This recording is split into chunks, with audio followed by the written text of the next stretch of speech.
اسلام میں خواتین کے حقوق اور ان کی ذمہ داریوں کا ذکر نہایت متوازن انداز میں کیا گیا ہے۔ اللہ تعالیٰ فرماتے ہیں وَلَهُنَّ مِثْلُ الَّذِي عَلَيْهِنَّ بِالْمَعْرُوفِ، یعنی عورتوں کے بھی ویسے ہی حقوق ہیں جیسے ان کے فرائض ہیں۔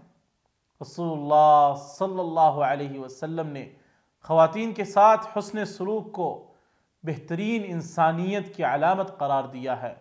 آپ صلی اللہ علیہ وسلم نے فرمایا خیرکم خیرکم لأہلہ وأنا خیرکم لأہلی، یعنی تم میں سے سب سے بہترین وہ ہے جو اپنے اہل خانہ کے لیے بہترین ہو۔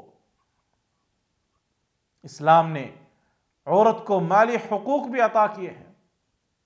قرآن میں ارشاد ہے یوصیکم اللہ فی اولادکم للذکر مثل حظ الانثیین، یعنی اللہ تمہیں تمہاری اولاد کے بارے میں حکم دیتا ہے کہ مرد کا حصہ دو عورتوں کے حصے کے برابر ہوگا۔ یہ حکم اس بات کو واضح کرتا ہے کہ اسلام نے عورت کو وراثت میں بھی حق دیا ہے اور اس کی مال و جائیداد کی ملکیت کو تسلیم کیا ہے۔ اسلام نے خواتین کو تعلیم حاصل کرنے کا حق بھی دیا ہے، اور رسول اللہ صلی اللہ علیہ وسلم کا فرمان ہے طلب العلم فریضۃ علی کل مسلم، علم حاصل کرنا ہر مسلمان پر فرض ہے۔ یہ حکم مرد و عورت دونوں کے لیے ہے۔ اسلام میں خواتین کی ذمہ داریوں کا ذکر بھی کیا گیا ہے۔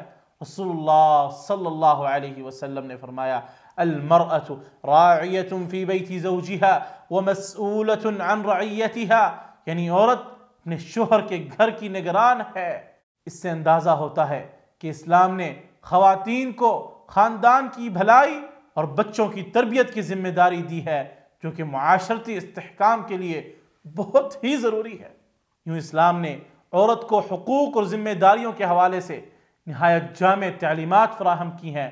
انہیں عزت، وراثت، تعلیم اور ازدواجی حقوق دیتے ہوئے ان کی ذمہ داریوں کا بھی تعیین کیا گیا ہے۔ اس متوازن نظام کے ذریعے خواتین کو معاشرتی اور خاندانی زندگی میں بھرپور مقام دیا گیا ہے۔ اسلام کی تعلیمات معاشرتی فلاح اور خواتین کے وقار کا بہترین ذریعہ ہے۔